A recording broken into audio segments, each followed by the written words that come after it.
안녕하세요. 스타 뉴스룸의 함혜진입니다. 최근 배우 이한희가 무려 60억 원의 세금을 추징당한 것으로 알려져 눈길이 쏠렸습니다.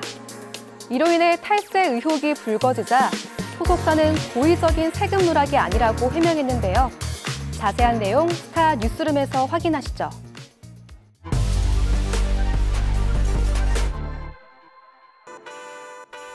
배우 이한희가 지난해 국세청으로부터 강도 높은 세무조사를 받고 무려 60억 원에 이르는 거액의 추징금을 낸 사실이 최근 알려져 대중을 놀라게 했습니다. 이로 인해 탈세 의혹이 불거지자 이한희 측은 이번 세금은 세무당국과 세무대리인 간 관점 차이에 의한 추가 세금으로 전액을 납부했다면서 고의적 세금 누락은 아니라고 밝혔습니다. 최근 배우 박희순도 약 8억 원의 세금을 추징당했다고 알려졌는데요. 특히 과세 불복 절차를 진행 중이라는 보도가 나와 이목이 쏠렸습니다. 박희순 측은 조세 불복 절차를 진행한 것이 아니라고 부인하며 사전 심의 단계에서 이의 제기를 한 상태로 과세 당국과 세무대리인 간의 입장 차이로 인해 일부 조정을 진행 중이라고 해명했습니다. 이전에도 고액의 세금이 추징돼 탈세 의혹에 휩싸인 연예인들이 적지 않았는데요.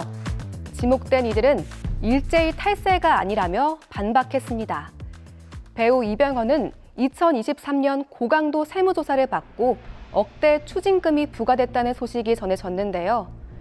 소속사는 배우가 사비로 전 직원에게 상여금을 지급한 것과 기부금에 대한 회계 처리 과정에 착오가 있었다고 밝혔습니다. 권상우는 본인이 세운 법인 명의로 수억 원을 호가하는 슈퍼카 5대를 구입해 순이익을 줄이는 방식으로 세금 탈루를 했다는 의혹을 받았는데요. 이에 대해 일부 귀속 시기에 대한 차이가 있어 수정 신고해 자진 납부했다. 문제가 된 차량도 전부 매각했다고 해명했습니다.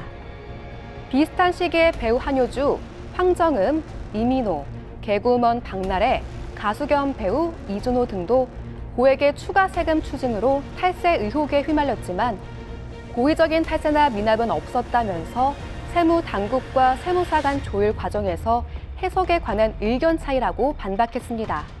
이에 앞서 송혜교, 장근석 등 한류 스타들이 탈세 의혹에 휩싸여 세간을 떠들썩하게 만들기도 했는데요.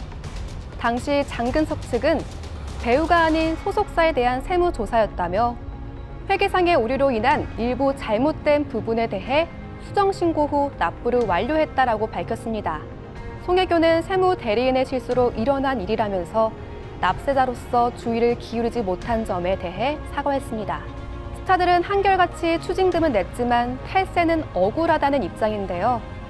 반대로 방송인 유재석은 지난해 세무당국으로부터 고강도 세무조사에도 불구하고 어떤 문제점도 발견되지 않아 화제가 되기도 했습니다.